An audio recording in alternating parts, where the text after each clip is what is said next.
Hai Next People, welcome to Free Course. Pada Free Course kali ini kita akan menggunakan tool Google Colab untuk mengimplementasikan beberapa lab pada pelatihan Introduction to Python for Data Science.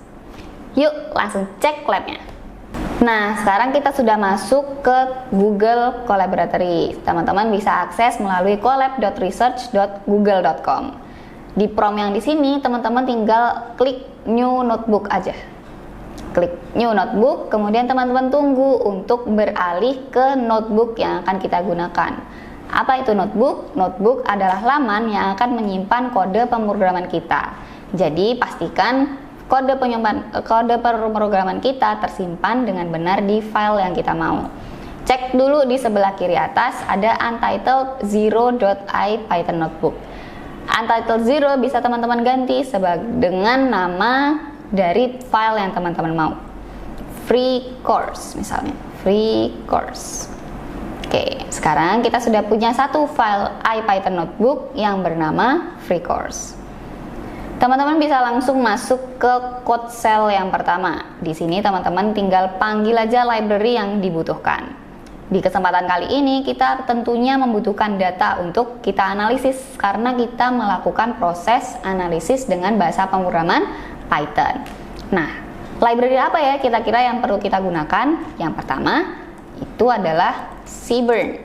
Kenapa Seaborn? Karena Seaborn itu adalah library yang sudah dibangun di atas Pandas, teman-teman. Jadi nanti saat teman-teman mengakses Seaborn, teman-teman sudah bisa membuat visualisasi, mengakses data yang sudah disediakan oleh Seaborn, dan juga membuat analisis data karena ada Pandas datanya tadi di dalamnya. Oke, di sini kita import Seaborn-nya terlebih dahulu as SNS, yang mana nantinya si Seaborn ini akan saya panggil sebagai SNS, sehingga notebook saya bukan mengenal Seaborn tapi akan mengenal SNS-nya. Tinggal klik button play yang ada di sebelah kiri atau masukkan hotkeys-nya Shift Enter atau Control Enter.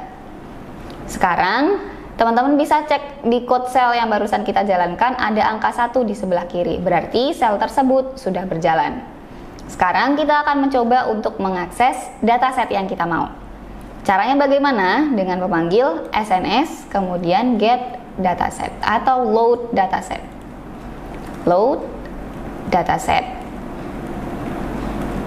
Tinggal kita masukkan aja nama dari dataset yang kita inginkan. Nah, di pertemuan kali ini kita akan menggunakan dataset iris.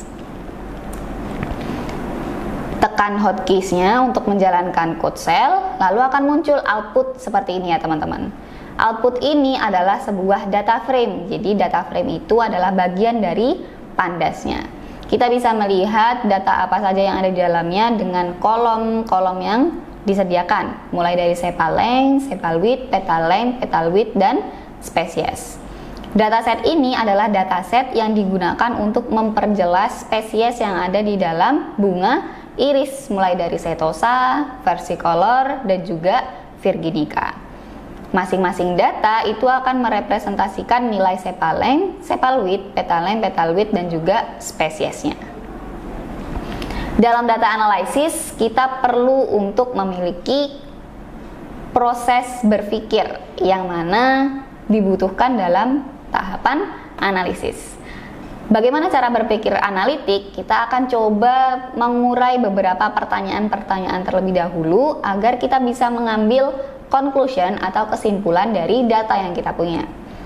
Pertama, mungkin saat ini saya sedang berandai-andai kira-kira data yang kita punya itu ada berapa banyak ya. Jadi kita tulis nih di sini. Kira-kira ada berapa banyak data dalam dataset. Pertanyaan pertama sudah kita punya.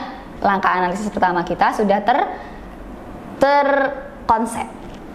Untuk implementasinya tinggal kita panggil aja langkah dari proses perwujudan ada berapa banyak data dalam dataset ini. Sebenarnya saat kita melihat di tampilan data frame yang awal itu sudah ada nih tampilan di sini teman-teman, ada 150 rows yang mengartikan bahwa setiap rows itu adalah representasi dari satu data, sehingga kalau ada 150 rows berarti ada 150 data. Tinggal kita panggil data frame-nya, kemudian kita panggil method info. Nah, dari sini si SNS load dataset iris itu belum tersimpan teman-teman dalam memori kita. Bagaimana cara menyimpan? Kita simpan ke dalam variabel df di sini. Setelah saya jalankan, data frame yang kita punya atau tampilan data ini masuk ke dalam sebuah variabel df. Tinggal kita panggil aja df.info untuk melihat data yang kita punya itu ada berapa banyak. Di sini teman-teman bisa lihat ada range index 150 entries, menunjukkan bahwa data yang kita punya itu ada 150. Pertanyaan pertama sudah terjawab. Sekarang kita akan mencoba untuk menganalisis lebih lanjut dengan pertanyaan yang lain. Kira-kira dari dataset yang kita punya berapa banyak ya spesies yang, atau ada spesies apa aja ya di dalam dataset kita. Nah, untuk pertanyaan tersebut kita bisa tulis dulu ada spesies apa saja dalam bunga iris di dataset.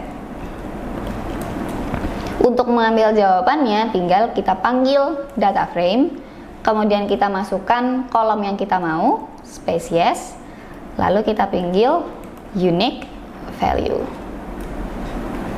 Ternyata ada beberapa jenis. Yang pertama itu ada setosa, lalu versicolor, dan juga virgidica. Kurang lebih seperti itu teman-teman untuk proses analisis. Nah, kalau teman-teman ingin belajar lebih lanjut tentang proses analisis dengan bahasa pemrograman Python untuk data science, teman-teman bisa ikuti kelas Introduction to Python for Data Science di Inixindo. Terima kasih sudah mengikuti free course kali ini. Saya Igis, saya pilih Inixindo.